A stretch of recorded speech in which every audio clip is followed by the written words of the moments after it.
Minister. Good afternoon, everyone. It is fantastic to be back home in the Northwest Territories. Minister Alty, Minister Chartrand, Minister McGuinty, Secretary of State Fuhrer, thank you all and those you work with for helping to make today happen. I'd like to thank the members of the 440 Transport Squadron for hosting us and for your service defending Canada and our communities.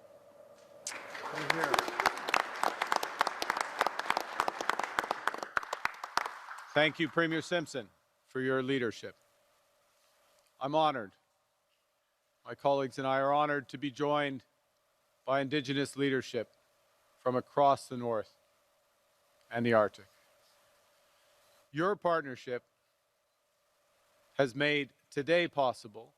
Your partnership will be essential to moving forward from today. Indigenous peoples have been the stewards of this land since time immemorial, and only by working in partnership with Indigenous rights holders, with the territorial governments, only through that partnership can we build lasting prosperity. Only with that partnership can we build the North and the Arctic sustainably and ensure that the people of this region fully benefit from our actions. Yeah. Awesome. That's good. I've never had a drum accompaniment. That's good. This is a historic day. And this historic day has been a long time coming. 1958, Prime Minister John Diefenbaker asked Canadians to consider, and I quote, a new imagination for the Arctic. He portrayed the North as Canada's last great frontier, part of our national consciousness.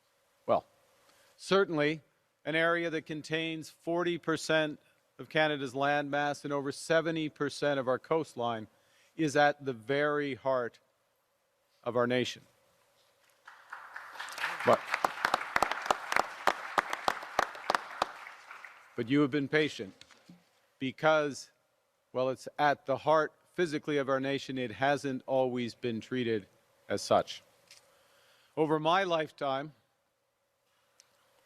successive governments have helped make investments in new mines and ports, roads and bridges, outposts, and sometimes satellite systems. But too often, these steps have been taken with great caution or only after long delays. Too often, the investments were made with inadequate consultation and partnership. Too often, they were made one at a time, piecemeal, not connected either to the community or to each other. In short, they lacked the scale of ambition and the depth of strategy worthy of this vast region and its peoples. That's why, in response to input from Indigenous rights holders, territorial governments, other stakeholders, last September, we referred to the Major Projects Office a transformative strategy called the Arctic Economic and Security Corridor.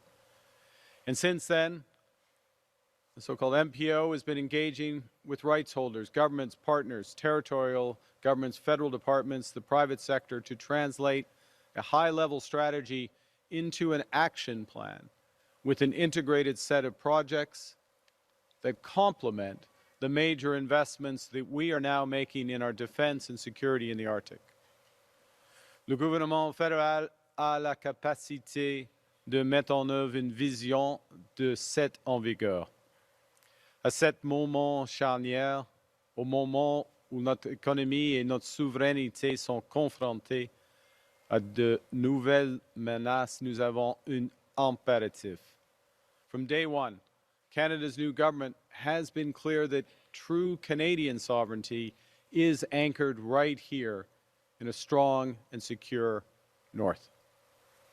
Only 4 days after being sworn in, almost exactly a year ago today, I was in Iqaluit to announce that the Canadian Armed Forces would establish a sustained year-round presence in the Arctic to protect our sovereignty across land, air, and sea. And we've already delivered that. Today, the forces patrols the Arctic 365 days a year, including through Operation Nanook.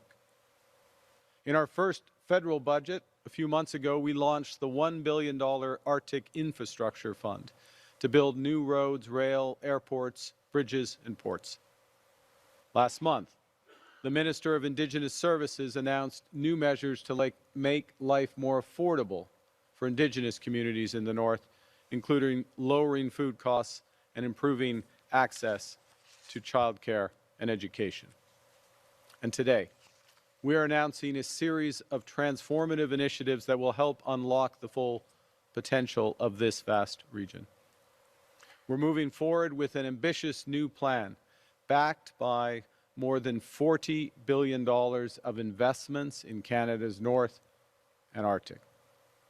Investments to defend our sovereignty and to deter new threats.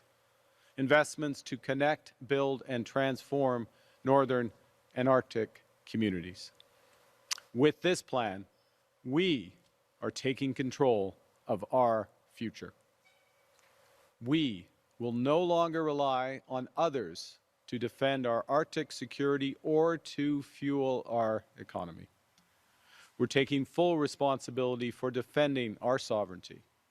And we are unleashing a range of new economic opportunities for the over 140,000 Northerners who will benefit from stronger, more connected communities, more opportunities, and a higher standard of living. La première tâche du gouvernement est d'assurer votre sécurité. Pour y parvenir, en juin dernier, notre nouveau gouvernement s'est lancé dans une mission ambitieuse visant à bâtir, réarmer et réinvestir dans les forces armées canadiennes.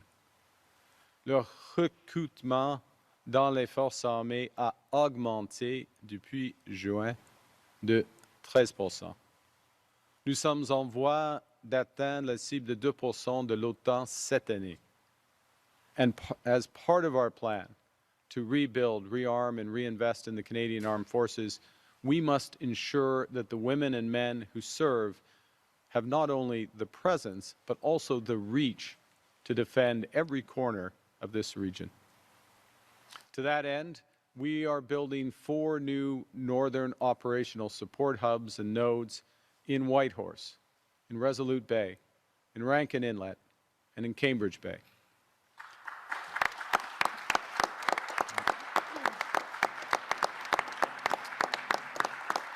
And we are upgrading our national defense infrastructure in Yellowknife, Inuvik, Iqaluit, and Goose Bay.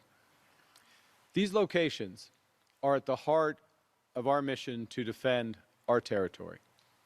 What they'll do is they will enable the forces to deploy aircraft across all remote areas of the Arctic. Nous construisons des centres militaires d'une importance cruciale, qui sont également essentiels pour renforcer la sécurité des communautés. Ces stations permettent d'intervenir plus rapidement en cas de recherche et de sauvetage. Des catastrophes naturelles et d'urgence, même dans les régions les plus isolées. These defense investments will strengthen our military's presence, and at the same time, what they will require is new energy infrastructure, new broadband, new telecommunication services, new wastewater services. And what that means is as we build these military operations, we can transform and benefit the surrounding communities. The combination of these defense investments with the nation-building projects we're announcing today will strengthen Arctic security and open new economic opportunities while connecting communities. I'll go back to Diefenbaker. He asked Canadians to reimagine the potential of the North with what he called his Roads to Resources program. He envisioned new airstrips, a railroad to Great Slave Lake, and a winding man-made line carved through this rugged terrain. Now, Since then, back in the late 50s, since then, as the people of the North know all too well, climate change has only reinforced the need for action. Isolated communities in the Mackenzie Valley rely on a seasonal winter road and summer resupply barges, which are both becoming increasingly unreliable, with melting permafrost in the winter and low water levels in the Mackenzie in the summer. So right now, there is no road open reliably in all seasons. Ever since I was a kid in Fort Smith, I've been hearing about the possibility of the Mackenzie Valley Highway. And I'm not that young. For decades, there have been a series of false starts and endless assessments. That record ends today.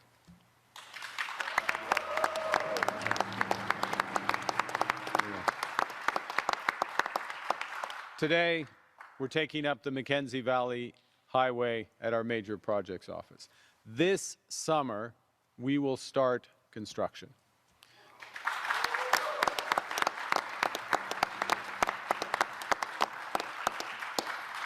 The first phase of the all-season highway will stretch more than 800 kilometers from Wrigley to Norman Wells. The second phase will extend all the way to Inuvik. When complete, this vital artery will link Yellowknife and Inuvik, and it will cut almost in half the time it takes to drive between them. The new highway will be resilient both to the changing seasons and the changing climate, providing year-round access to isolated communities, allowing critical supplies and medicines to reach people in remote areas. It will also unlock immense potential for mining, from copper to zinc to critical minerals. And we will build this highway in partnership with territorial and indigenous governments so that the benefits promised nearly 70 years ago are felt in the communities directly.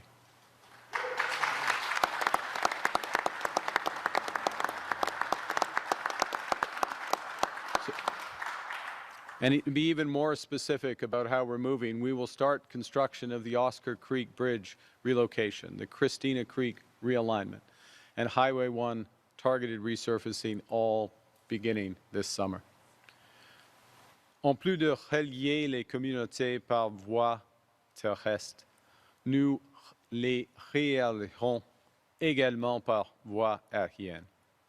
Nous modernisons les pistes à Rankin Inlet et améliorerons l'aéroport d'Inuvik afin de permettre l'atterrissage d'avions plus gros, de réduire les coûts et d'assurer des aéroports fiables et pleinement opérationnels pour les communautés qui en dépendent. As we connect our communities to each other, we also will connect them to the world. Now, despite our unique strategic advantage in Canada, our unique strategic advantage in bordering 3 oceans and connecting those oceans, we don't have a deep water port on the Arctic Ocean. Grays Bay Port and Road will change all of that.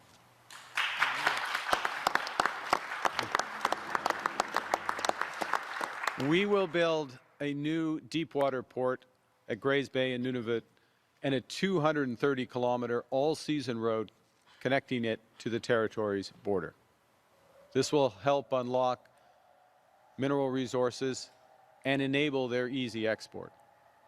We'll also work in partnership with the Kitkimiut Inuit Association to realize the transformative potential of this decades-long dream, and to connect the Grays Bay Port and Road to the wider north, including Yellowknife. We're going to refer to the Major Projects Office a new Arctic Economic and Security Corridor that will build a 400-kilometer all-season road through the Slave Geological Province to Nunavut's border.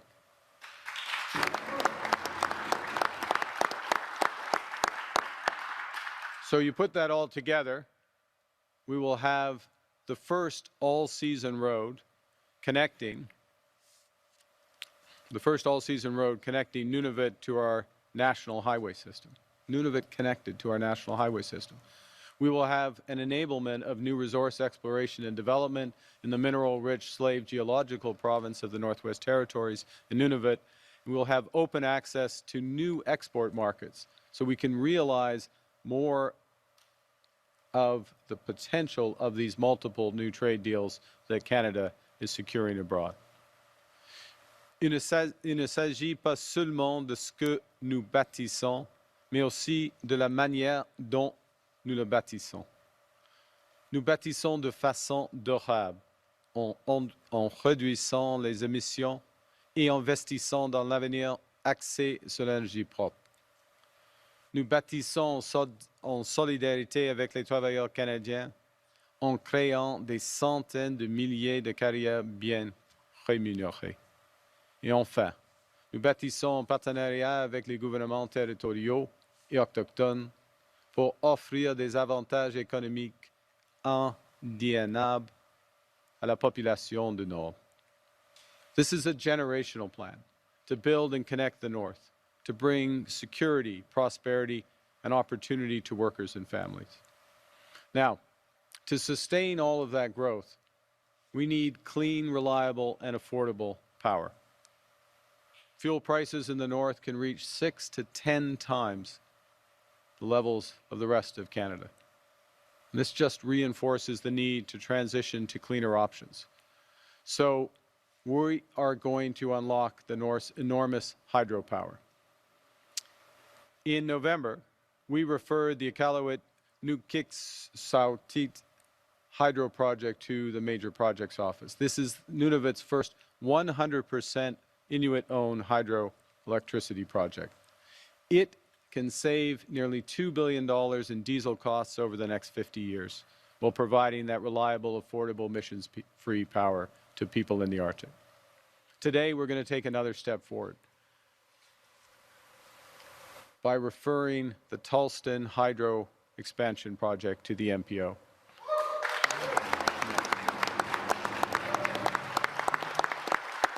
Tolston will add 60 megawatts to the existing system, doubling the capacity right here in the Northwest Territories, creating a unified hydro grid that links 11 communities, powers 70% of the territory's population with reliable, clean electricity.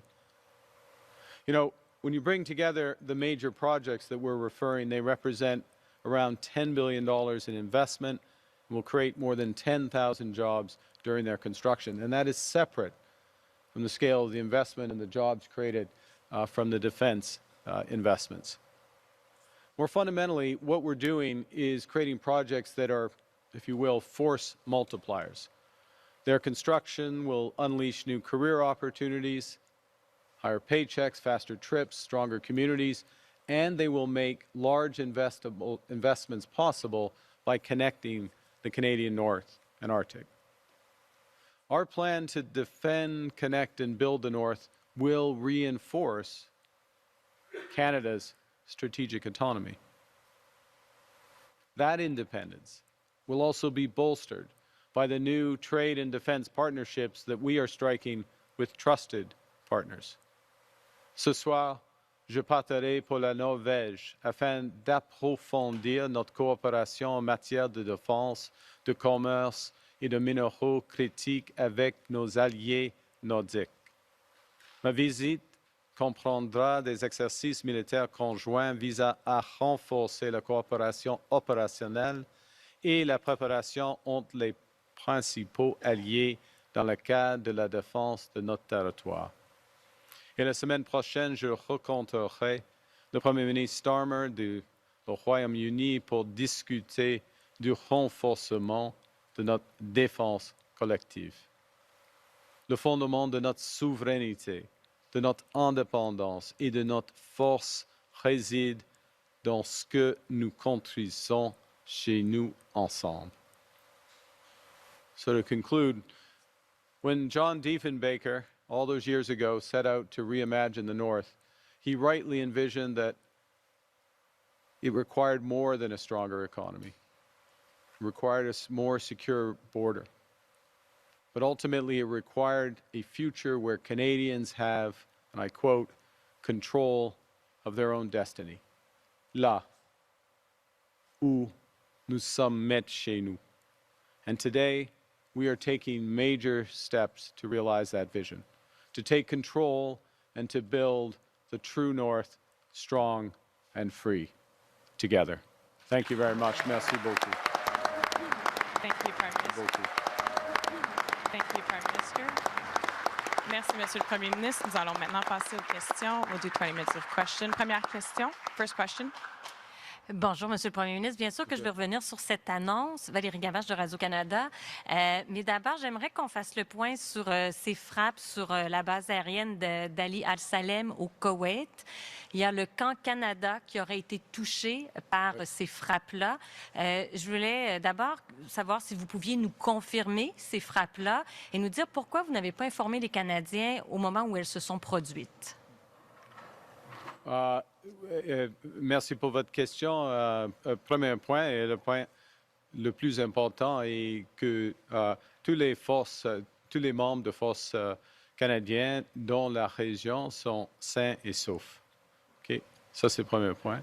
Deuxièmement, comme vous le savez, mais je vais répéter, le Canada ne s'engage pas dans les actions dans la région, surtout dans les actions offensives dans la région.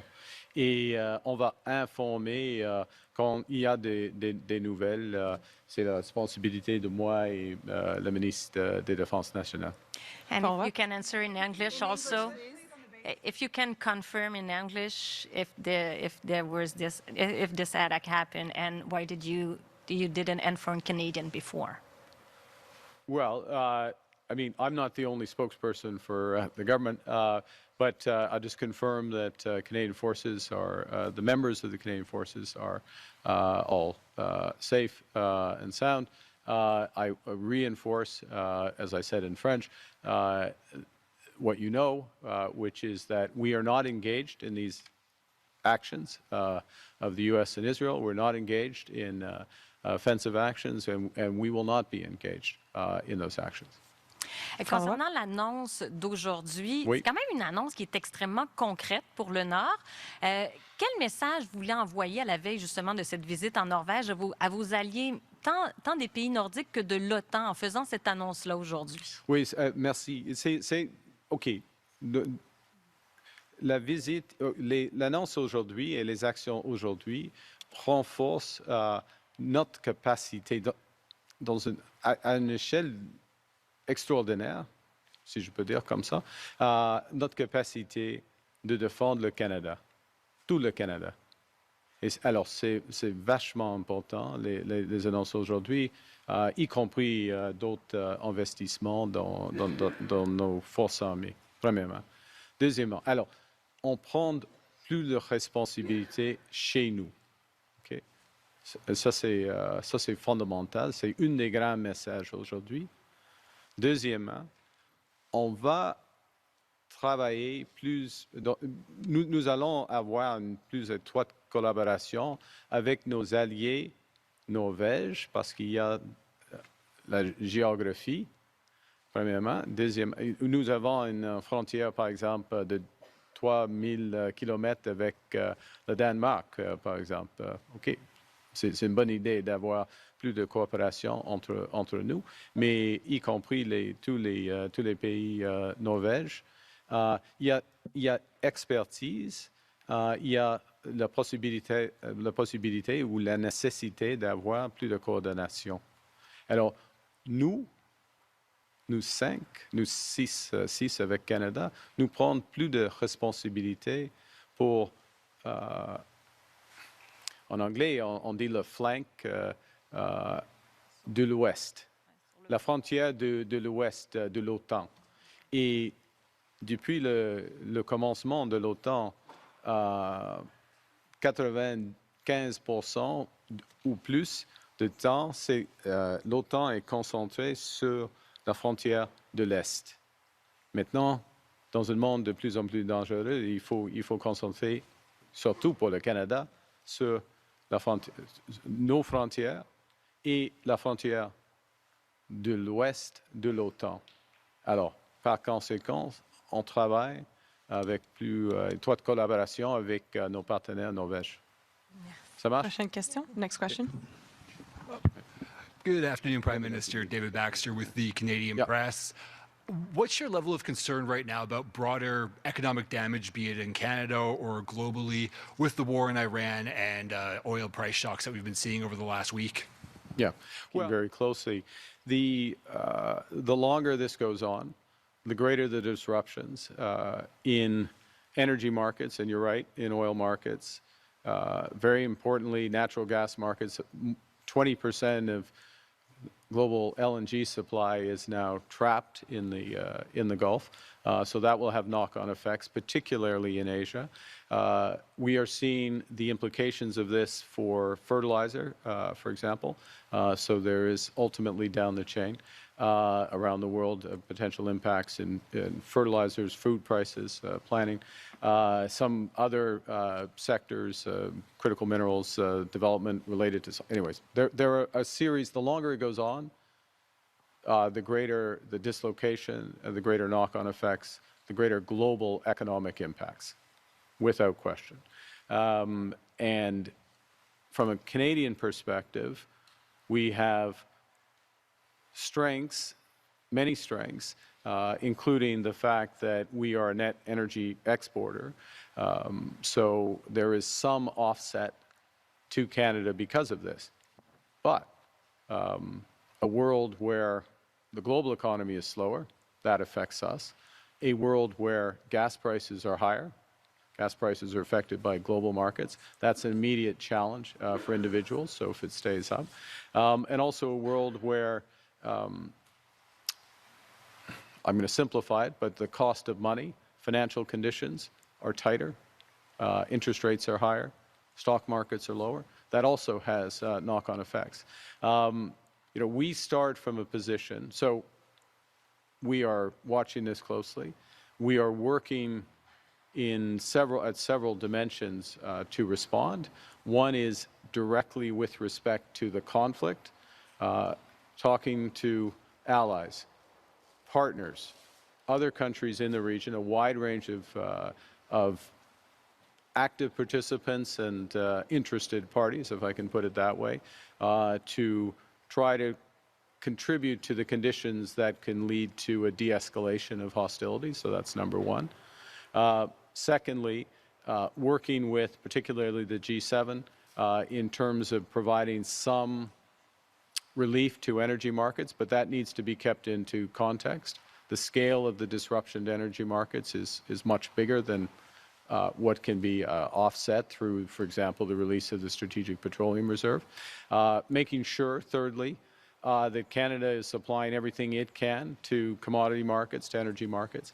And then fourth, is moving forward with our economic plan, delivering tax cuts for Canadians. It's great to see the legislation finally making it through for the budget through the House of Commons, delivering on projects like this where we are masters in our own home. In other words, and I'll finish on this, what the challenges in the Middle East, what the war in the Middle East reinforces. The world's more dangerous and divided. We need to protect our territory. That's what we're doing.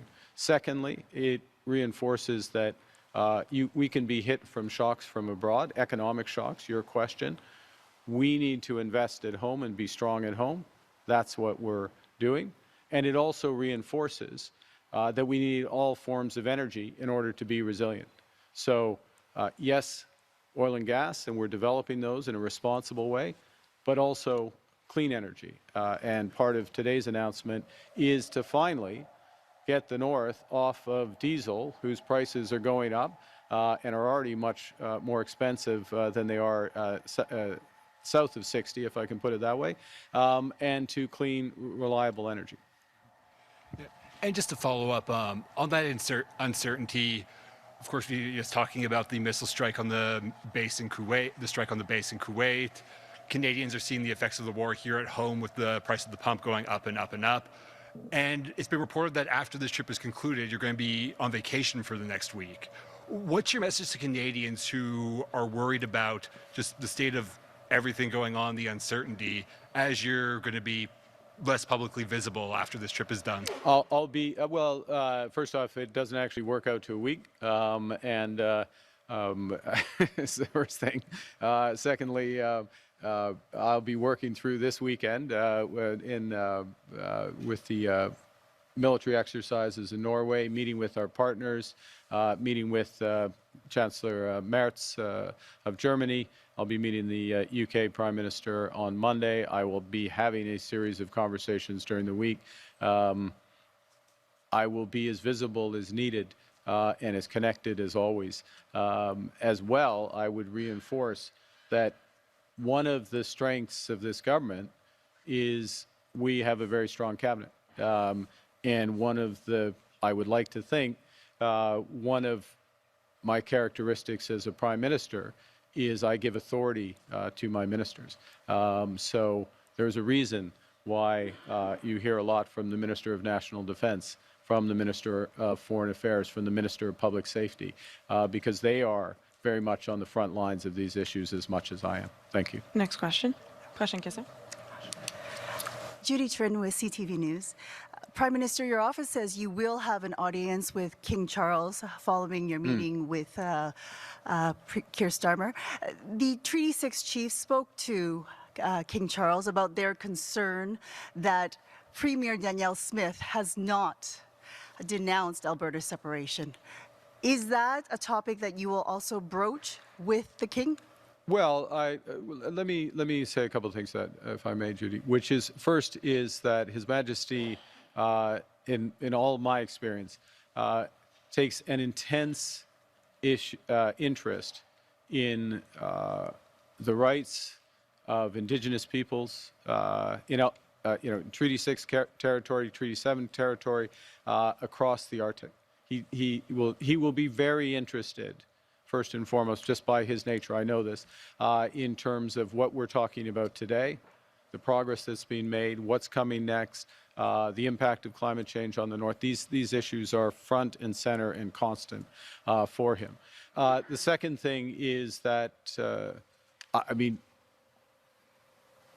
it is, there will be a form of readout of the discussion that we have. I don't want to prejudge the discussion that we have. He had quite a fulsome discussion with the Treaty 6 chiefs, I know, in the last 48 hours.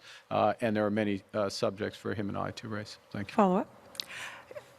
In regards to your announcement today and this focus on defense investments and this strategy, can you give us a little insight as to why there is not more investment on housing, schooling, education for people in the North, for Indigenous communities that lack these resources?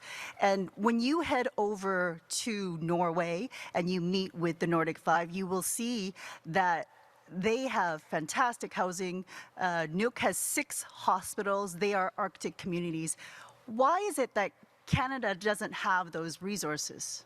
Well, a couple of things. One, this is a very important question. So let me pick up a few aspects of it. First, we are making major investments in housing in the Arctic. I'll point to the example of the 700 homes in Nunavut that we announced 6 weeks ago, the construction of those as part of Build Canada Homes, additional housing here in the Northwest Territories. We're working with the territorial government on that. More will be needed and more will be delivered. Okay, so that's the first point.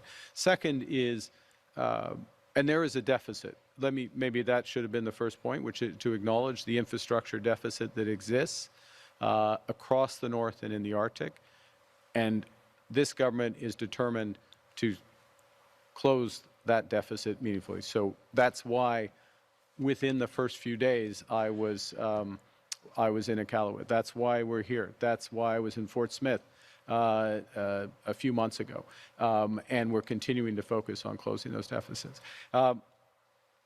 Some of the benefits of, for example, some of the benefits of what we're announcing today will be major additional infrastructure investments in the north, additional health facilities, additional wastewater facilities, telco, and schooling and beyond.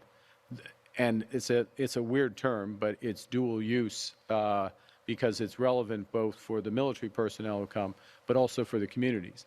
And if you look at the communities where these what are called network operating hubs or nodes, where they're going, these are in northern terms quite large communities and have quite large spillover benefits. Your question's well motivated. We've got a big gap to make up. This government is focused on closing that gap, just like we're focused on closing the gap on the military side and our sovereignty as a whole. Next question. Prochaine question. Hi, the MOU with Alberta set an April 1 deadline for agreements on carbon pricing, methane equivalency, and the Pathways carbon capture system. How are those talks going? Do you expect to meet the deadline? And how much closer is Canada to a new oil pipeline and the Pathways system?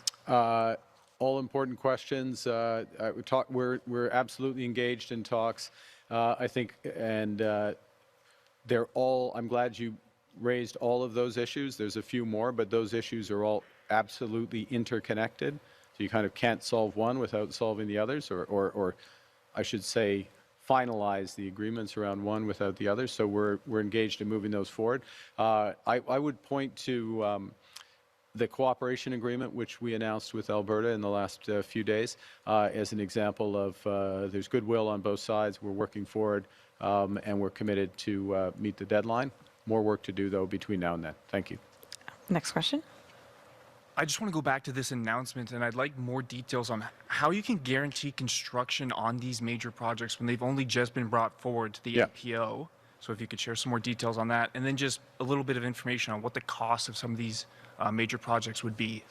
Okay. So in terms of, and there's a couple aspects of it. One is a project the scale of Mackenzie Valley will have a series of approvals, environmental approvals, other approvals for various components. And I talked in terms of phase 1 and phase 2, but even within phase 1, as the Premier well knows, we talk about this a lot, actually. There's various components of phase 1, some of which are more ready than others in terms of process, in terms of rights holder participation and benefit from them. So we can move forward on those as we're finalizing environmental assessments and others for the other components. That's first thing. The second thing, I'm going to widen your question for a second because I want to raise a fundamentally important issue, which is that the scale of what we're talking about with the military investments, these network operating hubs and nodes, and these major projects is enormous. And so there's a need to sequence and augment the construction capacity in the north, right? So one of the things we collectively have to do is make sure, first and foremost, the people of the north are benefiting for the construction. They're engaged, they're in it, they're part of it, but also that the equipment is available, it's in the right place at the right time, and it's sequenced across a very vast land. So there is a huge project management element to all of this for each project, but then it as a whole.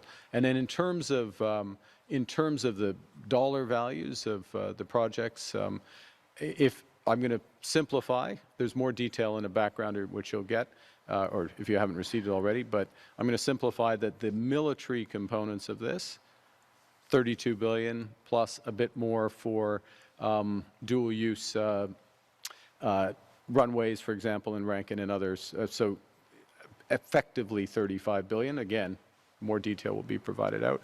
But then if you look at across Tulston, Mackenzie Valley, both legs, the Arctic corridor, including the port, it runs to north of $10 billion for all the components of it.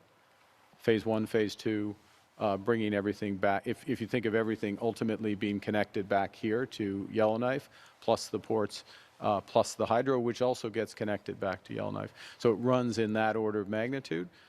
At this stage, final point, which is that, as you say, well, let me just make the point. At this stage of the process, some of those estimates will become more refined because you're you're not at a final investment decision point, but those are the orders of magnitude. We'll have time for one last question and follow-up. Dernière question, une question de suivi. Hi, Prime Minister. Murray Brewster with CBC News. Murray. Murray. The large portion of today's funding is coming out of the envelope that was set aside for NORAD modernization. Yes. And you have a number of other projects that are going on under NORAD modernization. The initial estimate was $38 billion for NORAD modernization. Is there going to be a bigger bill for NORAD modernization? I think the way I'd answer that is, first, absolutely right in terms of your premise of your question. And I'm going to observe, this wasn't your question, but there's a difference between setting aside money and actually getting the plans and actioning. And so it's not like announcing that we're going to modernize NORAD is the same thing as identifying these hubs and actually starting the RFP process and moving forward on them, which is what's necessary. The second point is from the threat environment is constantly evolving, and that's a threat environment that very much implicates NORAD,